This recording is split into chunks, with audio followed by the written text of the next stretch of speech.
Let us welcome His Excellency.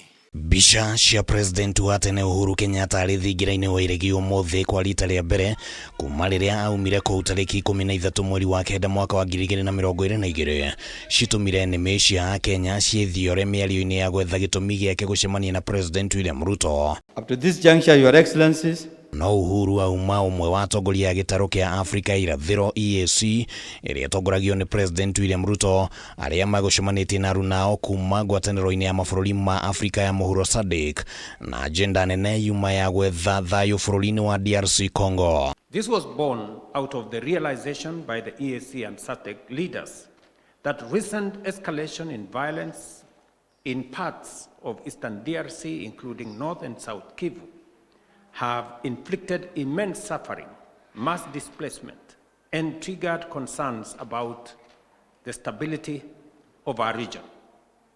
It was further informed by the recognition that a political solution was the only viable path to resolving the conflict. Uhuru niwe akoretwo agitongoria miario ya gwetha thayu bũrũri-inĩ wa DRC kugerera micemanio iria ikoretwo igitabanio guku Nairobi, na President Ruto akiaria hamwe na murunawe wa Zimbabwe Emmerson Mnangagwa nioririe kugie na njira imwe ya kuhuthika kunina ndugamano ithũĩro ria bũrũri wa DRC.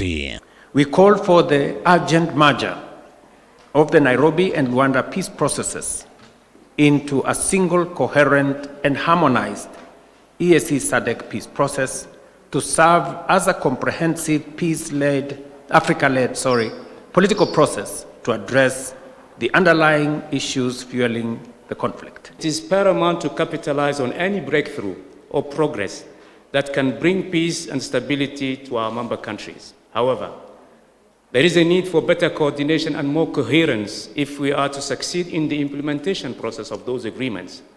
Besides, the Commission urges all stakeholders to tackle the root causes of the problem in a holistic manner. Reu mutaratara uria wiguanĩirwo gukuruhania EAC, SADC na AU na ukoheana mwerekera umwe na utigĩrĩre atĩ mĩario yanyitĩte mĩothe nĩ yakuruhanio. We will be considering proposals on a framework for the merger of these processes, the terms of reference for the facilitators, and the process design for inclusive mediation process in Eastern DRC from our technical teams drawn from EAC, SADC, and AU based on our earlier directives. Aria mamuritwo guteithĩrĩria mĩario ĩno kuma ngwatanĩro ici ithatu nĩ marĩkĩtie kwarĩra mũtaratara wa ũrĩa mĩena ĩrĩa ĩrang'ethanĩra ĩgũkuruhanio mĩario-inĩ ĩno. It is both important and urgent to broker a comprehensive and inclusive permanent ceasefire that involves all relevant parties.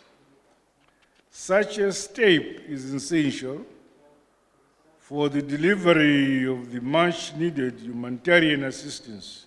We are encouraged by the emerging extra-regional diplomatic momentum and the key milestones registered through the Washington and the Doha initiatives that have resulted in structured commitments by the primary parties to the conflict in Eastern DRC. President Ruto nionanĩtie mwĩhoko mũnene wate kugerera njĩra nyandandũku ya gukuruhania ataaramu a ũbarũthi nĩguo kũgĩa na umithio mĩario-inĩ ĩno. Handũ-inĩ ha Kameme TV rĩtwa rĩakwa nĩ Kimani wa Ngũnjiri.